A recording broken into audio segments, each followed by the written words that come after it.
Sirotons le houblon, le podcast qui fait glou-glou dans tes oreilles.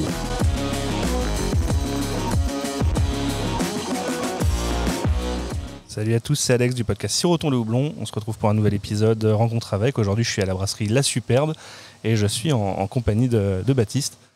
Salut Alex. Salut. Bon, ça fait longtemps qu'on devait enregistrer cet épisode, on y est enfin. Ça y est. Ouais, ça y est. Et bah déjà, pour rentrer dans le vif du sujet et pour commencer, est-ce que tu peux te présenter et nous présenter un petit peu aussi l'origine de la brasserie, comment toi et du coup Vincent, parce que vous êtes deux à avoir fondé la brasserie, comment vous êtes lancé là-dedans? Donc Vince et moi avons lancé la brasserie il y a 5 ans maintenant, début 2017. On a lancé la brasserie sur une 5 hectos à Biarritz, toute petite install, des fermenteurs de 5, et on a démarré comme ça, sachant que on avait un petit background de homebrewing comme circuit classique, comme pas mal de brasseurs. Et puis voilà, ça a été un peu on savait que c'était un dimensionnement court terme et qu'on avait besoin de passer sur quelque chose de plus fat pour que ça soit aussi rentable et qu'on puisse en vivre tous les deux. Donc on a rapidement atteint notre capacité de prod maxi sur cette première brasserie. Donc 1 an et demi plus tard, on a bougé à Anglette. On a pris un bâtiment plus grand, 300 mètres carrés, avec du matos en 20 hectos, des cuves de vin, mais tout full manuel. Donc là, on a monté la brasserie jusqu'à 1600 hectos l'année dernière. Donc on a passé 2 ans et demi là, dans cette brasserie. Et on a déménagé dans la brasserie dans laquelle tu es aujourd'hui il y a 1 mois. Donc c'est un projet qu'on a initié il y a quasiment 1 an, tu vois, entre la recherche de financement, la recherche du bâtiment et les travaux. Ça s'est concrétisé. Là, on est en plein brassage aujourd'hui, mais voilà, on a les clés de ce bâtiment qui était une espèce de friche il y a 6 mois, dans lequel il n'y avait rien, ni électricité, ni eau, ni avec un sol dégueu, des tags à l'intérieur, etc. Et on en a fait quelque chose d'assez cool. Et voilà, donc du coup, on est maintenant sur une 20 hectos, mais en full auto, avec différentes tailles de fermenteurs. Le choix du dimensionnement, c'est toujours un peu un casse-tête, parce que quand tu veux changer tu veux passer un step, il faut toujours trouver le bon équilibre entre t'as la gamme qui te fait plus de volume et en même temps celle qui est plus confidentielle mais que tu dois sortir aussi. Tu peux pas sortir des Imperial Stout en 60 ou 80 hectos. Donc on est passé sur une 20 en full auto, ce qui nous permet de remplir des cuves plus fat. On a 6 cuves de 60. Qui va nous servir principalement sur la gamme permanente et sur les gros IPA, des trucs pour lesquels il y a de la demande, sur lesquels il y a de la demande. Et puis on a gardé 2 cuves de vin de notre ancien système, donc là plus pour des sour, des stouts, des choses comme ça. Et on a aussi 2 cuves de 10 hectos pour des choses autres. Ouais, c'est vrai que vous avez on reviendra dessus un peu plus tard, mais donc ça, il y a quelque chose d'assez atypique sur la manière dont elle est construite. C'est vrai que souvent, quand on voit des cuves de 60, c'est rare qu'on ait des 10 à côté dans les brasseries. Ouais, mais voilà, après, nous, comme c'est la 3e brasserie, on a eu le temps de se poser les bonnes questions et de se dire, voilà, ça, il nous manque à chaque brasserie, en fait, on a soulevé des points qui nous manquaient. Et là, l'idée à travers ce projet, c'était effectivement de produire plus, parce qu'on avait pas mal de demandes et on est souvent en rupture. Il y a une grosse saisonnalité ici aux Pays-Bas, tu vois, donc il faut quand même produire intensément sur une période courte, donc avoir du matériel qui suit aussi. Et puis on voulait plus de place pour initier d'autres projets, parce qu'on n'avait ni la place de faire ce qu'on voulait, ni le matériel, etc. Donc là, on a imaginé la brasserie de nos rêves. Et franchement, je pense qu'on va commencer à être pas mal. Là, pour l'instant, il manque encore pas mal de choses. On est vraiment juste au balbutiement de la brasserie. Phase de découverte aussi un peu du nouveau matériel. Ouais. On a essuyé un peu les plates là depuis 1 mois, mais bon, ça tourne, tu vois, ça brasse. Bien sûr. Là, comme je te disais tout à l'heure, là, j'ai brassé 45 000 litres en 1 mois. Ouais. Donc commence à se faire la main. Tu vois. Donc là, on commence tout juste cette semaine à brasser nos 3 premières éphémères qui sortiront en canette à la fin du mois. Donc j'attendais de me faire la main quand même avant de sortir des grosses IPA sur du matos. Ouais, je pense qu'au moment où on sortira l'épisode, elles seront probablement déjà sorties. Mais... Yes, ça sortira fin août. Donc, fin août, dans un bon mois. Je pense que les personnes qui écouteront cet épisode-là seront capables déjà de trouver ces bières-là à ce moment-là. Yes. Tu disais que donc, la brasserie a été initialement fondée en 2017, mais qu'avant vous aviez un petit background avec Vincent de Brassam. Yes. C'est un peu le chemin assez classique de pas mal de brasseries qui se sont montées, en tout cas ces derniers temps, d'avoir un parcours en Brassam avant et de se lancer dans le monde professionnel. Qu'est-ce qui a été pour vous deux le déclencheur qui vous a fait vous dire bon ça y est, on passe du Brassam au monde pro, on se lance vraiment dans ce milieu-là. En fait, quand on a commencé le brassage amateur, on avait déjà en tête de monter notre brasserie en pro. Donc, c'était déjà dans ce truc se faire la main, c'était pas. Ouais. Vous n'avez pas fait ça, vous, à la base, juste pour le loisir, en vous disant un jour comme ça, ça nous plaît vraiment, il faut qu'on s'y mette. Non, à part le fait qu'on était des consommateurs de bière. Voilà, ce qui n'a rien d'original. En fait, au moment où on s'est dit on voudrait monter notre microbrasserie, et sachant qu'il y a des délais super importants pour pouvoir monter ce type de projet, on s'est tout de suite mis dessus. Alors après, en parallèle, on a fait pas mal de stages, on a bossé dans des brasseries et tout, mais ce qui, moi, m'a permis d'apprendre le plus de choses, c'est le Brassam. Et là, pour le coup, on a vraiment empilé comme des fous jusqu'à obtenir des résultats qui nous satisfaisaient, mais on a beaucoup brassé à la maison, mais dans l'optique de lancer la brasserie. C'était pas une passion qui est devenue un projet pro. C'était déjà une envie d'aller professionnel et du coup l'étape du brassage amateur s'est imposée pour découvrir un peu le métier. Ouais. Tout à fait. Et du coup, avant de vous lancer en Brassam, et du coup quand vous avez eu cette idée de monter une brasserie, vous étiez, tu me dis, consommateurs tous les deux. C'était déjà consommateurs de craft, de choses un peu atypiques ou... Mais craft, après, tu vois, en 2017, le projet, on l'a initié en 2015. 2015, le choix était, c'était pas la folie, hein, à part de la Brewdog. Moi, j'avais un pote qui était à Londres qui m'envoyait quelques trucs cool. Je sais pas, c'était peut-être pas 2015, mais 2016, tu vois, on recevait de la Carnel, des choses... Pas mal de brasseries anglaises. On a découvert un petit peu dans ces années-là. Mais avant, ça restait... C'était déjà un bon niveau, Carnel. C'est assez différent de ce que nous, on avait l'habitude de boire déjà, même à cette époque-là. Donc... Mais j'avais des petits colis réguliers de London avec des belles brasseries. Et tout ce qu'on goûtait, c'était... même après, tu vois, à l'époque, c'était quand tu commandais, c'était de la Mikkeller, à Beaverton, des choses comme ça. Mais on va dire que de toute façon, comme tout le monde, la craft a vraiment explosé dans ces années-là et le choix qui va avec. Quoi. Vous n'êtes pas forcément lancé en disant j'ai envie de faire de la chouffe. Non. Mais après, il y a eu une réflexion quand même sur le type de bière qu'on allait travailler au regard du marché qui était autour de nous. Oui, qui est quand même, on va dire, vous avez une grosse saisonnalité ici au Pays Basque avec... Des grosses demandes, j'imagine, l'été. Bon, après ça, on repassera dessus après quand on parlera de la gamme. La question que je voulais te poser avant, c'est pourquoi le nom de la Superbe ?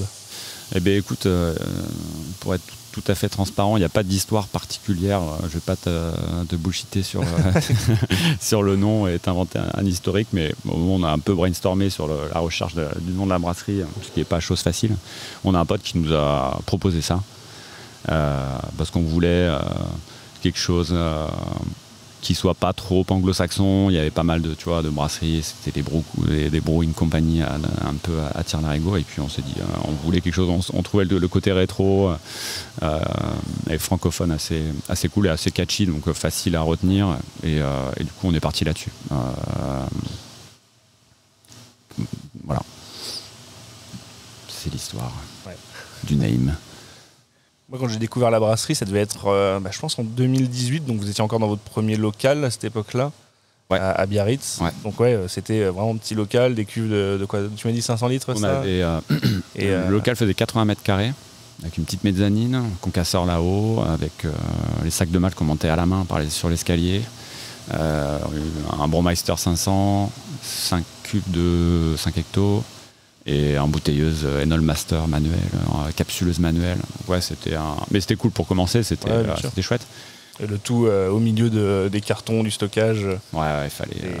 Après, l'avantage quand tu commences à tourner et que tu as cette taille-là, tu n'as pas de stock. Donc, nous, en gros, à 500 litres, ça te fait une palette. La palette, elle est pas répare dans la semaine, quoi. Donc, on n'avait pas. On produisait à la demande quasiment. Ouais. Il n'y avait pas de problème de stock. À cette époque-là, vous aviez que les bières de votre gamme permanente. Ouais. Donc, la gamme permanente qui actuellement donc, comprend 4 références. Il y a une blonde qui est une Kölsch, si je ne dis pas de bêtises. Ouais. Une IPA, la Summer Ale, donc qui est une American Wheat. Ouais, exactement. Et une Amber Ale. Ouais. On a ces 4 refs-là. On en sort une 5e à la fin du mois aussi. Ouais. Dans un style complètement différent. Ça va être une gauze aux fruits. Ok. Voilà. Et un peu dans l'esprit de celle qu'on a sortie en canne récemment. Donc, l'idée de proposer quelque chose, tu vois. De toute façon, dans l'esprit de ce qu'on sort dans notre gamme permanente, quoi, qui soit craft mais hyper accessible. Ouais. Et puis que ce soit en termes de prix ou en termes de goût. Donc voilà, nos 2 gammes sont vraiment distinctes et répondent à deux demandes différentes. Mais ouais, ce sera une gauze mûre cassis. Ok. Ouais, ça a l'air sympa. Ouais. Et au lancement, qu'est-ce qui a guidé vers cette gamme permanente? Comment vous l'avez construite? Est-ce qu'il y a eu des tests d'autres recettes qui ont marché, pas marché? En fait, on a lancé 3 bières quand on a commencé. Donc les 3 de la gamme permanente, sauf l'ambré. Donc la Summer, la Kölsch et l'IPA. Ça, c'est des bières qu'on avait déjà calées en brassam. Donc les recettes, elles étaient verrouillées, on était contents. Et même si elles ont vachement évolué derrière. Mais effectivement, le travail de ces recettes-là et le positionnement qu'on a eu, c'était plus aussi au regard des brasseries qui existaient autour de nous et de la maturité du marché local. Parce que on va pas se voiler la face, quand tu es en province, déjà il y a un petit décalage en termes d'arrivée, de produits, etc. Donc déjà, quand on a sorti une IPA, classique, c'était déjà un truc de ouf puisque les brasseries qui étaient un peu les anciens dans le Pays Basque, qui existent depuis pour le coup longtemps, que ce soit Bob, que ce soit Kerbels ou des choses comme ça, qui font des choses plutôt tradies. Il n'y avait même pas d'IPA dans leur gamme, il me semble. Je pense que Bob en avait une Bob, déjà, mais il avait une gamme très large. Ouais, plutôt typé English IPA par contre. Et bref, tu vois, là on a commencé, mais même la Summer, tu vois, on a commencé à travailler d'entrée avec des houblons qui avaient des profils plutôt new school, donc tu vois, du Citra, du Eldorado, des choses comme ça. Donc les gens, quand ils ont goûté les bières, ils ont fait ok, c'est vraiment très différent de ce qu'on a l'habitude de goûter ici. Sachant que sur les recettes comme la Kölsch et la Wheat, vous les avez tout de suite vendues aussi comme sur l'étiquette, on va dire une étiquette à double sens, le côté blonde pour parler au grand public et en dessous le style pour quand même montrer que on est sur des styles un peu atypiques par rapport à ce qui se faisait dans ces gammes-là. Donc forcément, quand une personne qui va acheter une blanche et qui est plutôt s'attend à un truc plutôt typé wheat beer à la belge, l'American Wheat, on est sur un profil complètement différent. Tu disais avec des houblons modernes. Ça a été accueilli comment par le public? Hyper bien, franchement. Comme les recettes étaient quand même assez singulières par rapport à ce qui se trouvait localement. Et puis voilà, on essayait d'être quand même assez didactique sur les étiquettes. Effectivement, on a utilisé un peu ces codes couleurs au début, mais parce que tu vois, au début, quand tu écrivais Kölsch sur même encore maintenant, ou Summer Ale, ça parle pas. Les gens ils disent quand même. Ils disent quand même blonde ou blanche, bien sûr, ou ambrée, tu vois. Donc, après, oui, j'imagine qu'en plus, la majorité des restaurateurs ou des bars avec lesquels vous bossez en local doivent vendre ça comme la superbe blonde, la superbe blanche, pour pas perdre les gens. Ouais. Donc on a commencé comme ça, et puis après, on a eu vite envie de sortir des choses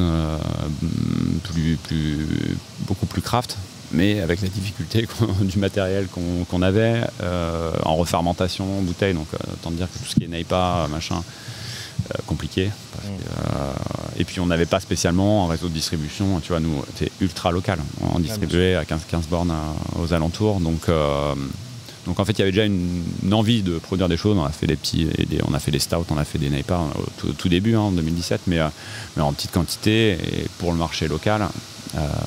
Mais on savait qu'il fallait qu'on passe sur un autre système et avec un matériel un petit peu plus pro. Tant que tu n'as pas encore l'image d'une brasserie geek, c'est peut-être des styles aussi qui sont plus difficiles à écouler sur un marché local, donc forcément exactement. Mais plus adapté à produire en petit volume. C'est ça. C'était un peu toute la difficulté, c'est que quand tu sors autre chose que la gamme permanente, déjà en local, on avait on mettait plus de temps à le vendre. Ouais, j'imagine. Et puis après, quand on est parti dans la nouvelle, en 2018, 2019, à Anglette. Là, on est passé sur des cubes ISO et on a fait l'année, on a démarré, on a commencé à faire des cannes à la fin de la première année. Donc, en France, on était parmi les premiers à sortir des cannes, à bosser avec Bucaneros. Ouais. Même avant les gros noms qu'on connaît tous. Et en fait, ça a été une avance qui a été assez bénéfique parce que les gens ne nous connaissaient pas du tout. Et te lancer dans le monde de la craft directement en canette, je pense que ça apporte déjà en tout cas, ça amène la curiosité des beer geeks. Absolument, ouais. C'est qui ces nouveaux qui font de la canette? Ouais. On avait envie de mettre de côté. Je pense qu'on avait peut-être cette image un peu tradie ou pas craft, parce que au regard de notre gamme qui était plus qu'on vient de décrire. Et du coup, on est parti à fond sur la canne. Et là, on a commencé à faire un batch qui a été hyper bien reçu. C'était la première, c'était une New England. C'était New England, c'était la Floats. Ah oui, c'était Floats. C'était une New England avec des houblons hémisphère sud, Nouvelle-Zélande, Australie, etc. Et bref, on a fait cette première bière, ça a super bien marché, et on en a sorti une deuxième, et puis après on en a sorti deux, et ensuite on les a sortis 3 par 3, et en fait on a construit notre distribution assez rapidement. Avec ce format et là c'est cool parce qu'on a quand même vite réussi à trouver notre public, les gens étaient vraiment contents de la qualité des bières et puis on était vraiment dans une démarche de progresser à fond batch après batch, donc entre les premiers brassins et puis ce qu'on sort maintenant, de toute façon on n'a fait que améliorer la qualité de nos bières, donc déjà, j'ai souvenir moi de la différence entre l'IPA qui était produite dans le premier local et que j'avais regoûté l'année d'après, donc produite dans la nouvelle brasserie. Il y avait déjà eu un gain sur la qualité. Et je pense que ça, il y a aussi le travail du temps, de la recette qui évolue au fur et à mesure, le nouveau matériel. De toute façon, il y a une constante évolution, même sur la gamme permanente, du coup. Ouais, absolument. Oui, mais même encore maintenant. Tu vois. Du coup, c'est vrai que ce matériel va nous permettre aussi d'être plus... on passe en full ISO, donc fini la refermentation, donc plus de stabilité aussi. Et puis sur l'IPA, on va pouvoir aussi avoir des produits qu'on va emmener un petit peu plus loin. Donc ça, c'est chouette. Plus stable. Donc tu me parlais des éphémères qui sont arrivés avec le nouveau local. Donc le deuxième, parce que maintenant c'est dans le troisième. Absolument. Avec le déménagement et l'arrivée dans ce nouveau local plus grand, il y a forcément eu un nouveau matériel qui avait absolument rien à voir avec le premier. Comment déjà quand tu passes d'une brasserie à une toute petite échelle à quelque chose d'un peu plus costaud, comment tu réfléchis ton installation, comment tu peux te projeter et te dire je vais vraiment avoir besoin de ça pour pas être sur ou sous-dimensionné?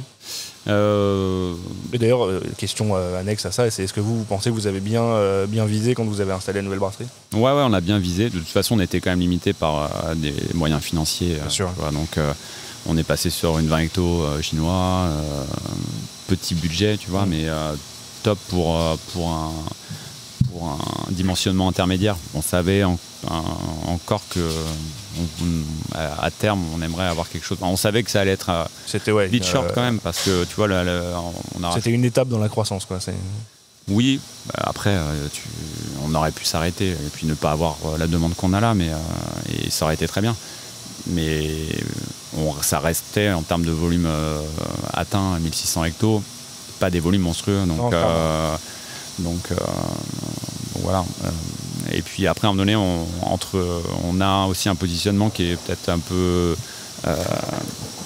particulier parce qu'on a ces deux gammes-là. Du coup, en gros, à partir de mai-juin, on commence à se poser la question d'arrêter les cannes parce qu'on ne peut plus produire la gamme permanente qui nous prend trop de place, etc. Donc, tu vois, l'idée, c'était aussi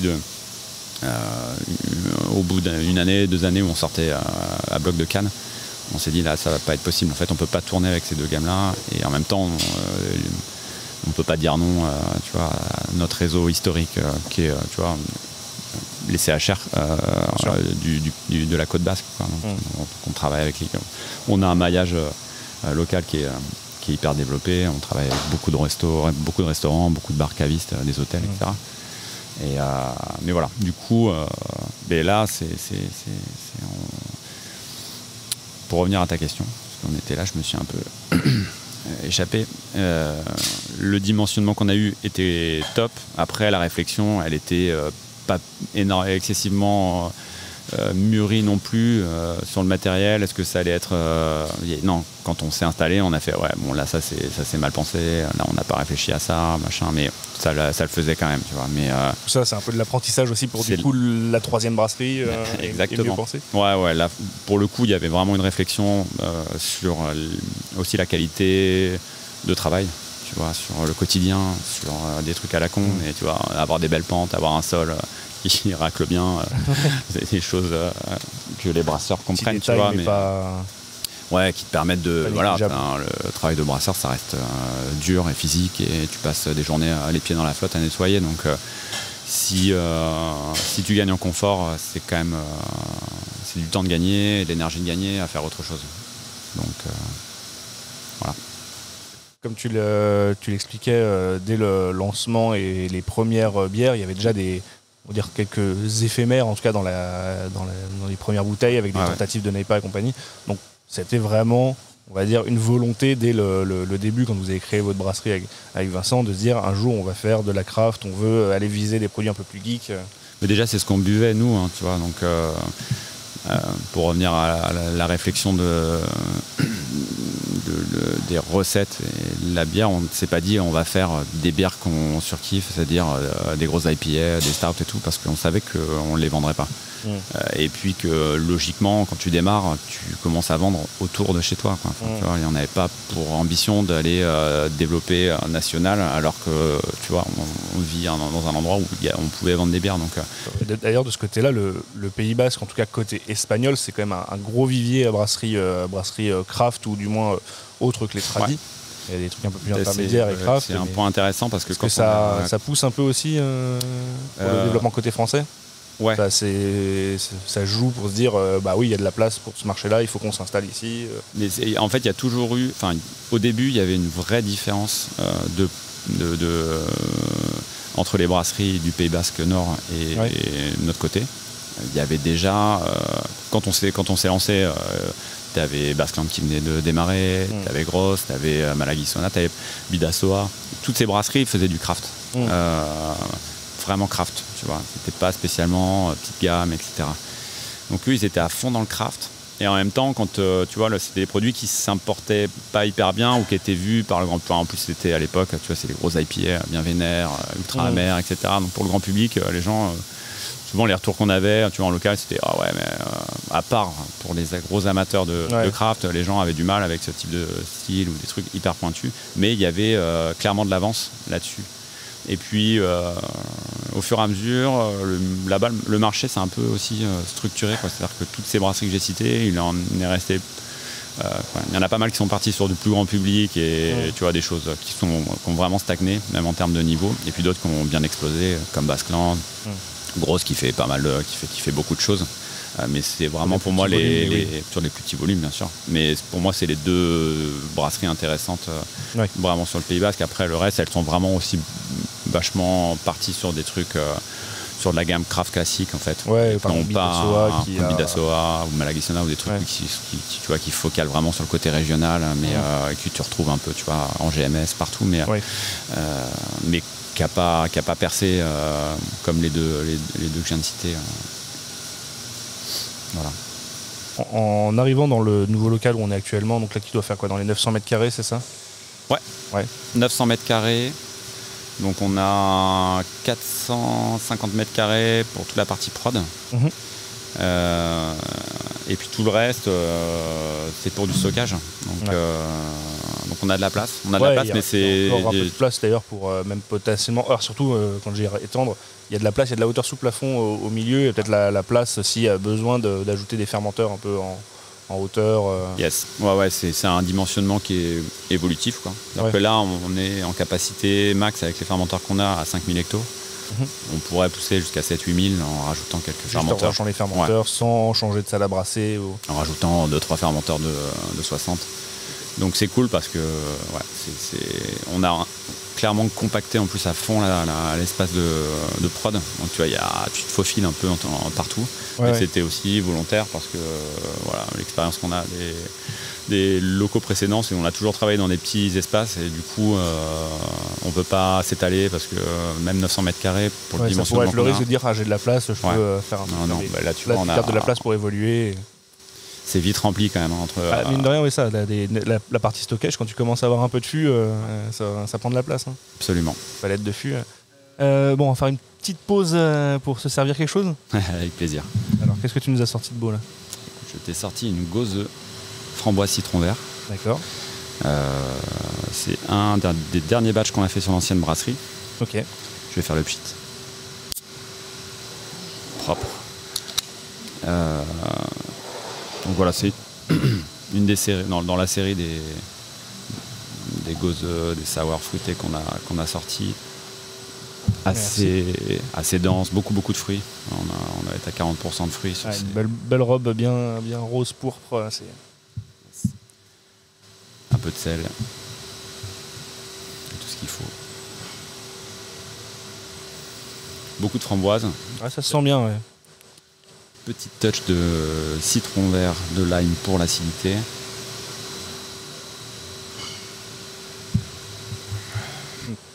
Ouais, c'est bien bon, ça, bien frais. Frais, super fruité. Ouais. Ça réveille. Petite pointe de sel, mais légère, histoire de... Ça joue bien, un petit côté équilibre, exhausteur de goût sympa. Absolument. Et donc, ça me fait une petite transition, on va dire, avec tout ce qui tourne autour des bières éphémères. Donc, vous avez grandi step by step avec les 3 brasseries à la suite. On voit que maintenant, il y a quand même pas mal de brasseries craft qui se montent dernièrement et qui évoluent aussi rapidement. Il y a souvent, pour les plus plébiscités, besoin de grandir rapidement. Le problème de dimensionnement dont on parlait tout à l'heure. Est-ce que de ton côté, tu pensais que vous auriez autant de succès la Superbe, notamment avec les gammes canettes et auprès des bières geeks? Parce que j'ai l'impression que ça a pris quand même assez rapidement. Ouais, ça a pris vite. Après, on était quand même... comme depuis le début, on a quand même travaillé fort sur nos bières. Donc on était quand même confiant de ce qui sortait. Alors ensuite, tu vois, c'est pas comme si on partait sur juste, tu vois, parce qu'on le voit bien maintenant, t'as quand même toutes les brasseries sortent des cannes, y compris. Même celles qui se lancent, les toutes nouvelles. Qui se lancent avec, mais je parle même pas de brasserie spécialement craft. Tu vois, c'est vrai que maintenant, choses qui se disent, attends, tout le monde fait de la canne, j'ai lancé. Pourtant, on voit que le grand public, c'est pas encore. Non. C'est pas encore prêt, on va dire, à ça. Ouais, non, c'est sûr. Mais ce que je veux dire, c'est que quand on s'est là-dessus lancé vraiment à fond dans la canne. Désolé, le petit. Oui, on est dans une brasserie, c'est vivant, il y a pas de travail. Tu sais jamais vraiment ce que ça va donner, mais en tout cas, on l'a fait avec passion, comme on fait toutes nos bières, et puis ça a suivi, quoi. D'ailleurs, c'est un podcast qu'on avait prévu de faire depuis un bout de temps. J'avais prévu un premier script que malheureusement on n'a pas eu le temps d'enregistrer. Ça devait être il y a bien 2 ans, je pense, ou 1 an et demi. Ouais. Vous veniez de... Je pense que ça 2 ans. Ouais, ça faisait peut-être 6 mois ou un peu moins d'1 an que vous aviez les séries de Cannes. Et quand j'ai repris mon script pour retravailler pour cette fois-ci, en fait, je regardais un peu ce qui se disait, notamment sur Untapped.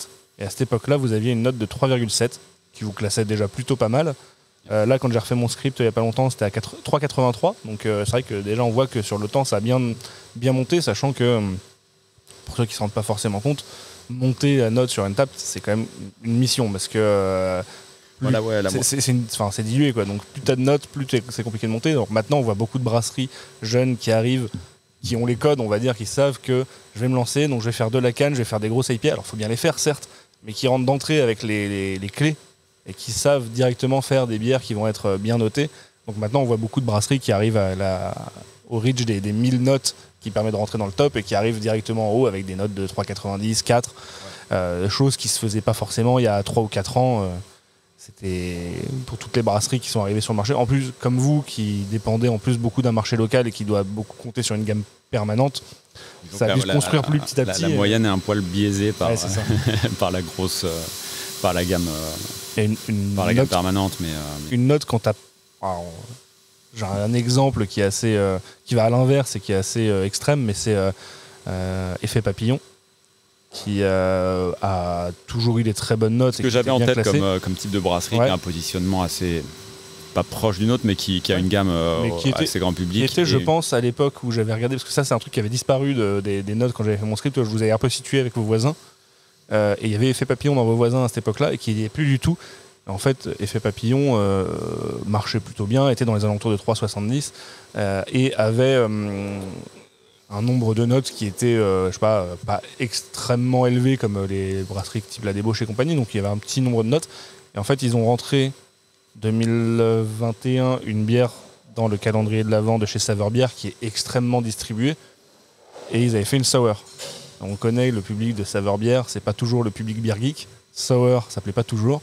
Et en fait, cette sour qui était dans le calendrier de l'Avent est maintenant leur bière la plus notée sur Untappd et a une moyenne de 2,80, un truc comme ça, parce que c'est une sour. Okay. Et du coup, ça les a fait dégringoler dans le top Untappd parce que je pense que peut-être 70% des notes qu'ils ont de Untappd, c'est cette bière. Ok. Donc c'est...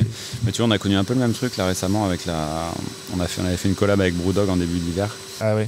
Ça... C'est quoi, c'est le style qui a pas plu ou c'est... C'est pas que ça a pas plu, c'est une Dark Lager. Ouais, donc j'ai un style original, ouais. Pas forcément Check Black Lager. Non, c'est à 348. Mais bon, tu vois, t'as 800 check-in déjà. C'est ça, ouais. Donc c'est quoi, c'est votre bière la plus checkée, non? C'est la deuxième, là. Ouais. Et en fait, ils l'ont pas créé, donc les gens l'ont mis chez nous, mais bon, tu vois, ce type de truc, ça te fait... Ouais, c'est pour ça que Untappd, entre la moyenne, le nombre de check-in et la manière dont est construite ta gamme, c'est pour ça que t'as pas mal de brasseries maintenant qu'il faut qu'on des doubles comptes. La gamme sauvage à part, et ainsi de suite.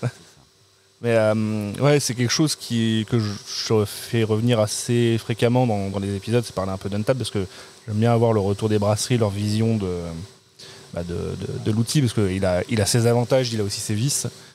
Et c'est vrai que là, tu vois, l'exemple que tu donnais, c'est vrai que c'est pas forcément ce qu'on voit le plus, mais quand tu fais une collab avec une brasserie qui a beaucoup de portée et qui te permet d'avoir une bière qui est assez distribuée et du coup très notée, ça peut très vite influer ta note quand t'as pas déjà 100 ou 150 000 notes dans ton compte. Donc, après, Untappd, c'est vraiment quelque chose que je prends avec beaucoup de recul. Oui, il faut pondérer. En tout cas, plus maintenant. J'avais un peu... j'étais pas mal dessus au début, surtout quand on a commencé à sortir nos cannes, parce que j'étais ultra à l'affût des retours, etc. Et puis c'est ce qui permet de voir aussi... mais t'as rarement des retours constructifs. T'as des mecs qui vont te bâcher complet, qui vont te mettre un 1 en disant... La plupart du temps, t'as une note et t'as aucun commentaire à côté, tu sais même pas pourquoi. Du coup, je suis déjà un peu... j'y vais moins maintenant, je regarde moins. Ça veut pas dire que le retour des gens m'intéresse pas, mais du tout, au contraire. Mais c'est que tu vas avoir des notes un peu...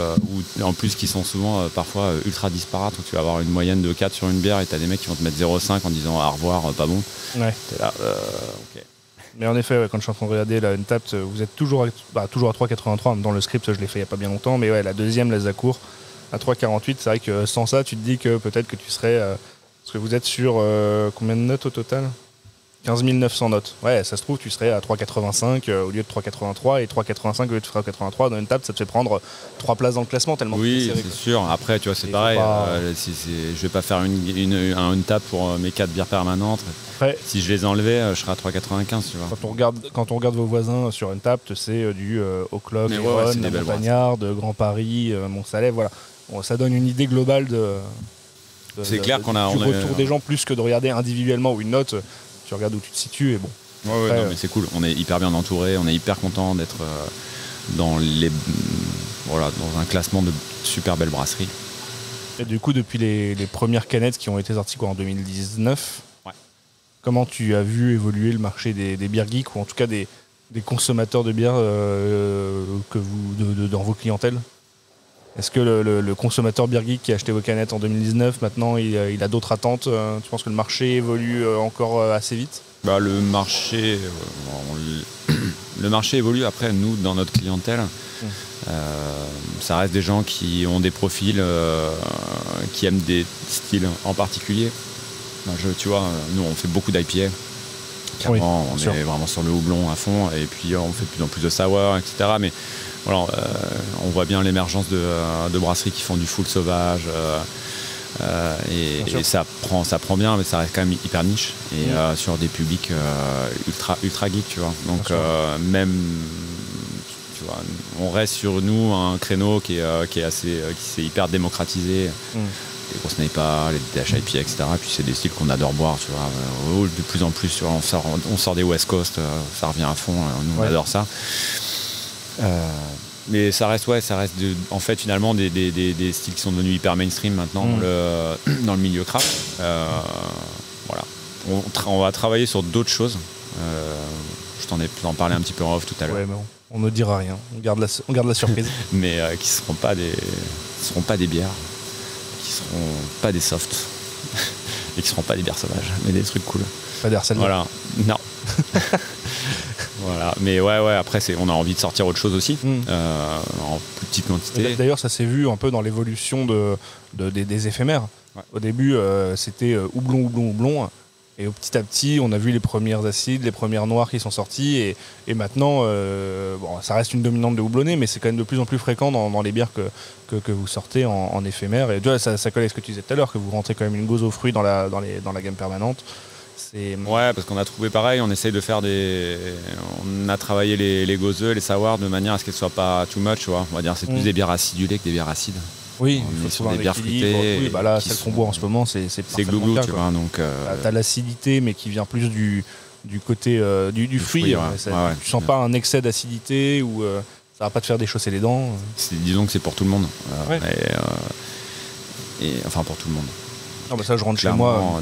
Je rentre chez moi ce soir, je fais goûter ça à ma mère, elle va adorer. Voilà. Alors que ma mère, elle boit la blanche traditionnelle. La bière pour maman. Exactement. Ouais, d'ailleurs, j'ai ramené une caisse de Summer Ale, enfin un carton de Summer Ale à mes parents parce qu'ils l'adorent. Ça fait, si maman aime. Ouais. Donc du coup, l'avenir de la brasserie, bon, t'évoquais les projets qu'on développera pas plus, mais c'est continuer sur cette voie-là. Maintenant que la brasserie aussi a grandi, il y aura peut-être moins la nécessité d'aller faire un choix entre l'éphémère et la permanente, surtout sur les hautes saisons. Ouais, c'est le but. Après, même si il y aura peut-être un petit break d'un mois entre juillet et août, parce que de toute façon, la saison est toujours plus calme. De toute façon. La saison est plus calme, en tout cas en dehors de la côte, et puis quand les gens désertent un petit peu plus les grandes villes, mais je pense que même en général chez les cavistes, c'est pas les périodes fortes. C'est pas les périodes fortes. Donc, mais oui, l'idée c'est de pouvoir travailler parallèlement la gamme permanente et la gamme beaucoup de craft. Et d'ailleurs, on l'a pas trop développé, mais on parlait de la saisonnalité. C'est vous du coup en plein cœur de la côte basque, à Anglette, donc entre Bayonne et Biarritz. Vous avez quand même une grosse saisonnalité. La région vit énormément l'été, beaucoup de tourisme. Du coup, c'est pour ça que jusqu'à maintenant, vous étiez un peu obligé d'adapter la production pour reconcentrer, on va dire, la prod sur les bières permanentes qui tournent le plus en local. Bien sûr. Il y a pas mal de clientèle locale sur peut-être des bars, des restaurants et ainsi de suite. Donc, c'est notre cœur de marché, tu vois, depuis le début. Donc, la gamme permanente, ça représente 50% de s'occupe de notre chiffre. Donc, ce qui n'est pas le cas d'une brasserie comme un Piggy ou quoi que ce soit, donc qui ont une gamme permanente qui est assez réduite en plus, mais qui... Mais voilà, après, je pense que nous, c'est l'équilibre qu'on a trouvé en termes de business, parce que une brasserie, c'est aussi ça. Il faut pouvoir arriver à en vivre aussi. Oui, et là, tu as un équilibre qui te permet d'avoir une base, on va dire, qui tourne bien et qui permet aussi... C'est ça qui permet à côté de t'éclater sur d'autres recettes. Carrément. C'est sûr que brasser, si je devais brasser de la coche toute l'année, je pense que tu vois, je tiendrais peut-être pas 10 ans à faire que ça. C'est parce que ce qui est le plus excitant de toute façon dans notre métier, c'est de pouvoir travailler des nouvelles recettes, etc. Mais effectivement, l'un permet de, on va dire, financer l'autre aussi. Et en tout cas, sur la région, il y a un gros pic. Donc, clairement, juillet-août, c'est le cirque, donc il y a vraiment du monde et on travaille avec énormément de cabanes, de bars, de restos sur la côte. Donc c'est le feu. Mais ça a quand même tendance à s'étaler un petit peu plus, tu vois. C'est un petit peu moins ultra saisonnier qu'avant. Maintenant, d'avril à octobre, c'est quand même, t'as du monde en fait, un peu tout le temps. Et bon, je pense qu'il y a le Covid qui est venu mettre un peu son grain de sel là-dedans, mais tu sens qu'il y a un petit peu plus de monde à l'année. Oui, un peu plus réparti. Mieux réparti, ouais. Je voulais évoquer un autre point, c'est on va dire toute la partie identité visuelle, graphique et communication autour de la brasserie. Notamment parce qu'il y a eu des changements il n'y a pas si longtemps que ça. Il y a eu, alors le logo reste le même, mais il y a quand même une refonte autour. Notamment le nom a un peu évolué. Tout à l'heure tu me parlais du choix d'un nom francophone, la Superbe, là où tout le monde avait des Bruco et ainsi de suite. Maintenant on voit apparaître la Superbe Bruco sur les canettes. Ouais, effectivement après c'est une plus, typo un peu différente d'ailleurs. C'est plus venu... Non, la typo est la même, mais effectivement sur les canettes et sur les bouteilles maintenant aussi on a le Bruco. Mais sur la capsule, j'ai vu que la capsule avait changé sur les bouteilles aussi. Ouais, alors après ça c'est plus, ça fait partie effectivement de notre nouvelle DA, on a plein de petits pictos, des petits visuels, tu vois. Sur la capsule, et des petits slogans, il y a le It's a Can of Magic, le punchline, on s'amuse bien à faire des petits trucs qu'on vient décliner sur des teas, sur les verres, etc. Mais effectivement, le Bruco c'était plus... on travaille de plus en plus. C'est pas de plus en plus, mais on exporte un petit peu quand même. Tu vois. On travaille beaucoup en Espagne typiquement. J'ai vu au Japon d'ailleurs. Ça, c'est comment on se retrouve à vendre des bières au Japon. Écoute, on a des mecs qui nous contactent et puis qui disent moi je suis intéressé pour avoir vos bières et puis ça se fait comme ça. Honnêtement sur l'export, on n'a jamais vraiment démarché. C'est des gens qui viennent vous chercher. Des distributeurs qui viennent te voir, qui ont catché les canettes, qui les trouvent cool, qui voient que les bières elles tiennent la route. Donc on a commencé à développer comme ça, mais on bosse beaucoup en Espagne. Ça nécessite du coup d'internationaliser un petit peu c'est sûr. Au début, même les posts, tu vois, Insta. Maintenant je fais tout en français, mais des fois tu sais pas si c'est. T'as plein de gens qui interagissent, qui sont soit espagnols, soit hollandais, soit.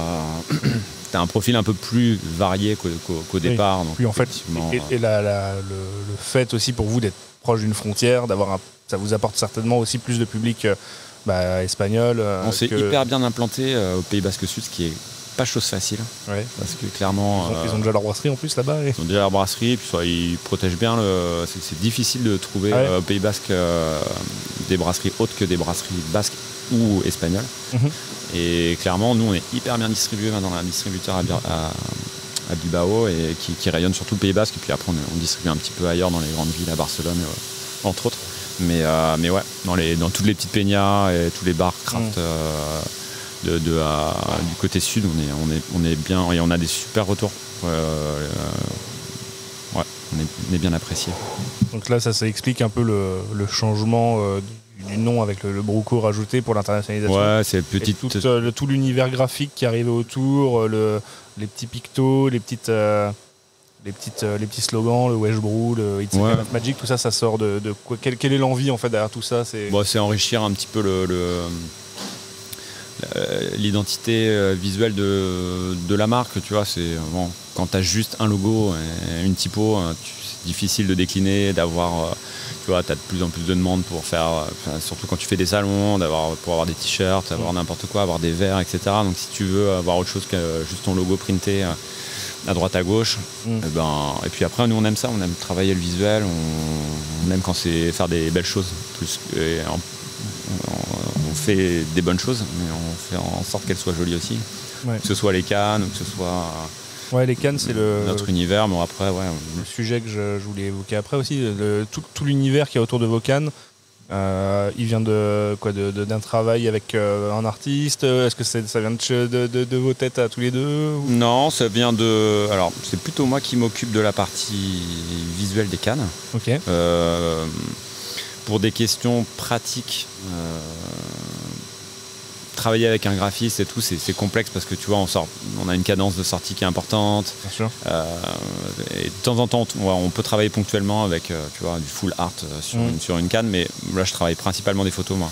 Okay. C'est plus facile, ça me permet d'avoir une banque d'images. Alors après, c'est plus facile. C'est complexe de trouver des belles photos qui collent bien avec l'organisation qu'on a. Le logo, etc. Mais au moins, ça me fait gagner du temps et en plus, en général, j'arrive toujours à trouver de la diversité, des choses qui correspondent un peu à notre univers. Donc c'est plus, effectivement, la signature sur les cannes, c'est plutôt les photos. C'est quoi l'univers de la Super? Parce que tu dis qu'il correspond à votre univers, mais alors c'est quoi? Visuellement, tu vois, on est souvent un petit peu sur des termes. Alors soit... Bon, en fait, en vrai, il n'y a pas de thème principal, mais on a des canettes noires. Il y a souvent un jeu d'ombre. Il y a souvent un jeu d'ombre. C'est souvent nocturne. Il y a souvent des étoiles. Celle qu'on boit, du coup, la Gose, la Arca, l'étiquette, je la trouve vraiment superbe. Ouais, c'est une sorte d'épave de bateau échoué sur un fond de nuit étoilée de Voie lactée qui est avec des nuances de couleurs. Si ça tenait qu'à moi, je ferais que des galaxies, des Voies lactées. Je trouve ça toujours canon. Mais ouais, du coup sur les canettes, pour l'instant c'est ça. Après, moi je m'interdis pas de continuer à faire évoluer l'univers graphique et puis voilà. Est-ce qu'il y a une symbolique d'ailleurs derrière les petits pictos qui ont été créés? Parce que là je vois sur le verre dans lequel on boit, donc il y a un peu tout l'univers de tous les pictos. Ouais. Mais ouais, c'est une symbolique, ouais, ça vient, c'est un petit peu à l'image de notre univers sur les cannes, t'as un petit peu de nature, t'as un peu d'étoiles, un peu de planètes. Pas mal de rapports à la canette. Hein. Enfin, on a la canette avec des petites fleurs qui poussent dedans. T'as les petites capsules avec l'oiseau. Ouais. C'est un petit peu tous les éléments effectivement qui viennent,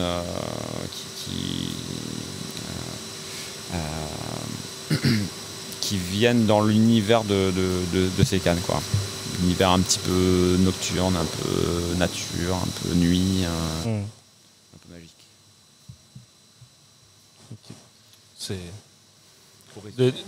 Vous avez eu des retours sur tout cet univers graphique depuis que vous l'avez créé, notamment, bah oui, comme tu disais, sur les salons. Maintenant, ça vous permet d'avoir un peu de merch, des t-shirts et des choses comme ça. Bah écoute, ouais, on a les petites punchlines et tout. Alors, franchement, les Wash Bro, les Can of Magic. Les Can of Magic, j'ai l'impression qu'ils marchent bien et qu'ils plaît beaucoup. Ouais. On a pas mal, on a fait pas mal de t-shirts et des suites et tout qui ont super bien marché. Et puis ouais, ça permet de sortir du fat logo classique. Ouais. Moi j'aime bien sortir des choses différentes en petite quantité. Donc on a des super retours sur cette belle identité qu'on a travaillée l'année dernière déjà.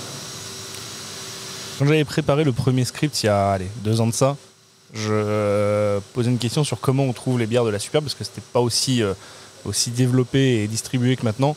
Maintenant, pour trouver vos bières, ça se retrouve, en tout cas sur les éphémères, je pense que vous êtes relativement bien distribué sur tout le territoire. Vous avez plusieurs distributeurs, ça se trouve assez facilement, que ce soit en ligne ou chez des cavistes spécialisés. Absolument. Mais c'est toujours valable. Ouais, on est super bien distribué. On bosse avec pas mal de distributeurs indés qui sont plutôt basés régionalement, tu vois, sur certains secteurs.